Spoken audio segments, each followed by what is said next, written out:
Hello guys, it's been a little while, hasn't it? Welcome back to Life Like Igloo. I am Igloo, the life that is of. Dude, it's been like a whole 5 minutes since I've made a video, so I'm sorry you've been waiting that long guys, but hopefully the wait's been worth it and you can enjoy my brand new video. As you may have heard, as I, the Igloo lives in Uganda, which sounds like an unlikely place for an igloo to live, especially given how igloos melt when they're in Uganda. But nonetheless, the igloo lives here. I'm gonna start using that weird third person analogy now. I'm Igloo and I live in Uganda. As some of you may have heard, like 90% of my videos are in some way related to living in Uganda, because that's my white guy gimmick, I guess.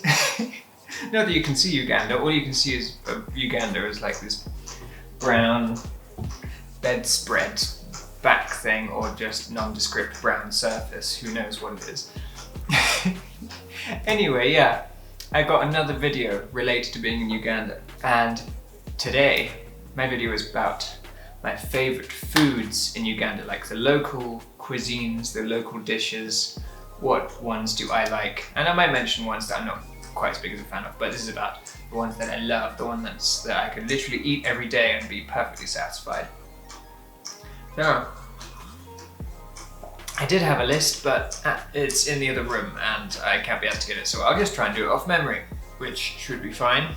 I'm sure that sounds like something was going to go totally well for me, knowing me. Yeah, so, without further ado, oh, one more thing. With further ado, the further ado, don't forget to like, the laments of the children outside. Sorry, that's our neighbour downstairs and their child appears to be in distress.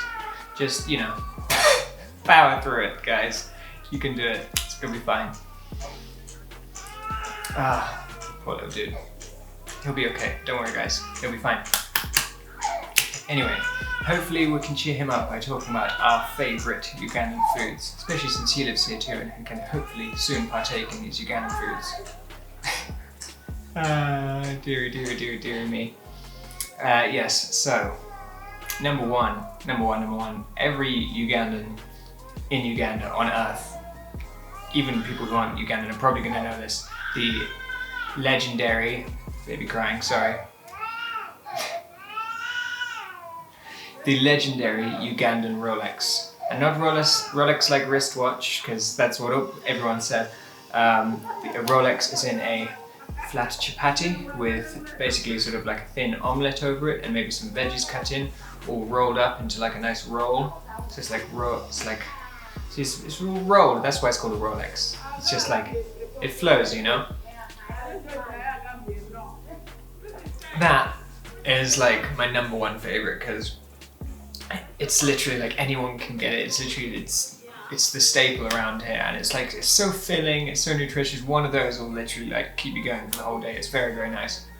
I've also gotten very good at making them, which is great. I can do the dough, it's pretty simple, just frying the chapatis, making the egg. My wife has taught me well. She's Ugandan. So yeah, that helps. Yeah, so that's number one, Rolexes. Maybe I'll have a picture or some footage or something, who knows. That's number one. Second one, which is related, but it's called katogo, which is actually the same chapatis. Imagine you made a bunch of Rolexes and you have some spare chapatis. What you do next, for your next meal, for example, you make some nice beans, like we have, I think we're pinto beans, and you make a nice bean sauce. I don't know if you call it a chili or like a sort of just beans, I guess, but like, you know, nicely spiced and seasoned beans and stuff. And then you rip up a chapati and you put it in and you mix it in with that, and it makes a really nice thing called a katogo. Katogo, so yummy. It's equally filling, really good source of protein. I like to put eggs in it as well. I've been eating a lot of eggs recently because we've recently gone sort of like mostly vegetarian. I mean, we still eat fish, so I guess it's like pescatarian, but yeah, it's a really good way to get your protein is the beans and the eggs. Really, really good ones. I'd also like to give an honourable mention to mangoes, but I am actually going to make a separate video for loving Ugandan fruits. and so like the mango is probably going to be in that video. But I love the mangoes here. I don't like the mangoes in the UK. They're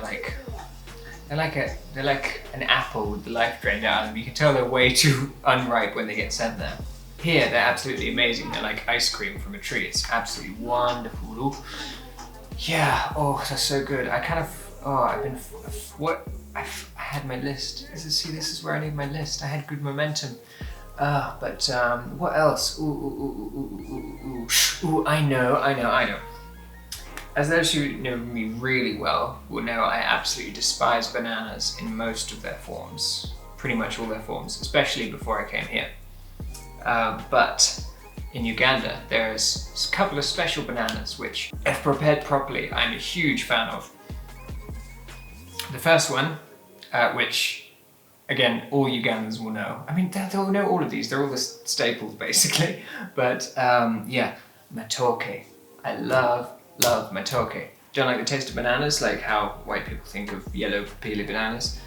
Matoke is totally different. You peel it with a knife, it's green, it's savory, you cook it until it's like a really nice mashed potato, but it doesn't even like need any other ingredients to be perfect. It's just beautiful. It's really nice. It's like a good alternative to mash, and like you don't need any dairy or anything in it. It's honestly really good, and it's so full of energy. It's like, it's so heavy, and it goes really well with like some nice thin sauces. So that's one of my favorites. It's really, really good, and it changed my perspective on bananas. And on the subject of bananas, there is a second type of banana which I like under the right circumstances. I think they're called bogoya. I might be wrong, but I think it's bogoya. And they're like these little shrunken versions of what Mzungu think of bananas.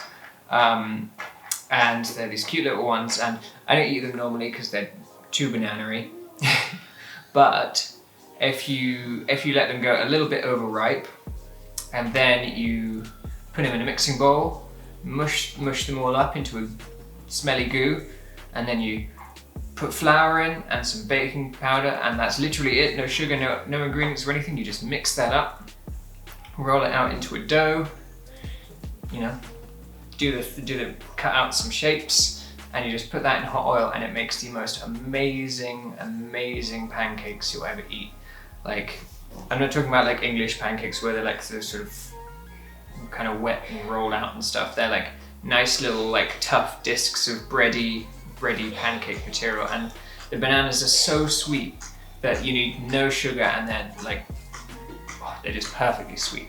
And in fact, we actually have some overripe bogoya like right now. So I might actually, it's just making me crave them now, so I'm gonna actually make some pancakes as a snack tonight. That'll be really nice. And they're such a good breakfast food, like with tea, if you've got the right tea and you have some of those, it's just like so nourishing and like nice for breakfast. And they freeze really well as well. A lot of this stuff freezes very nicely if you're lucky enough to have a freezer. I have a feeling there was one more. I'm trying to think what.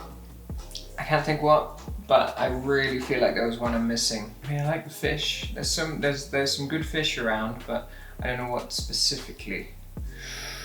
Ooh, you know what I was gonna say.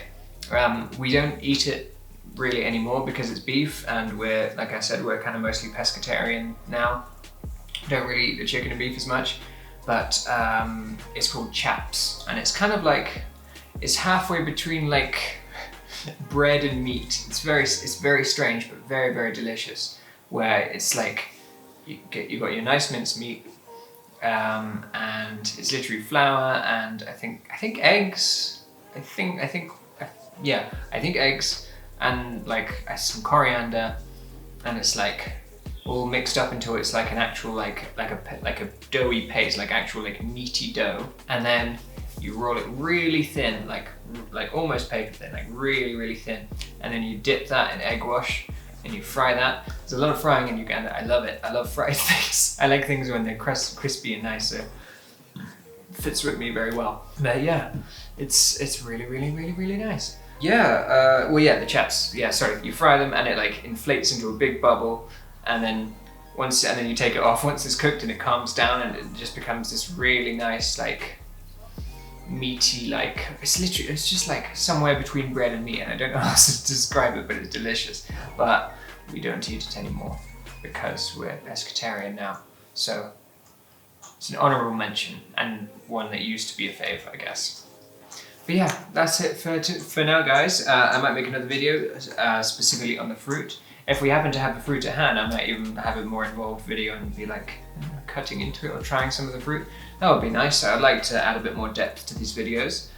If you have any advice on that, feel free to leave a comment. And if you enjoyed the video, please give me a like, give me a subscribe. And yeah, I hope to see you again soon, guys. Fucking, I think that's it. I hope you really enjoyed. Yeah, thank you so much. I'll see you later. One other thing, don't go yet, you need to listen. There's something you need to hear. You need to listen to Sticky Bunny Weird on Spotify and YouTube, but also mainly Spotify, because I don't know, I like Spotify, and it's like technically it makes us slightly more money because the ratio is better. But listen to Sticky Bunny Weird, the best fucking artist, Ugandan/British artist, making completely fresh new music of an unknown and unspecified genre, which we have to kind of call hip hop and rap because of the limited genres. But it's awesome, it's interesting, it's varied, it's new, it sounds really awesome, and I'd really love for you to try it out. And I'll leave like a link tree for you, so you can have links to like Spotify and YouTube and stuff all in one go. Find that in the description. You must. It's the law. I'm sorry, but it's the law. You have to. I'll punish you if not. Thank you so much, guys. Don't forget to like, subscribe, etc. Bye, bye, bye.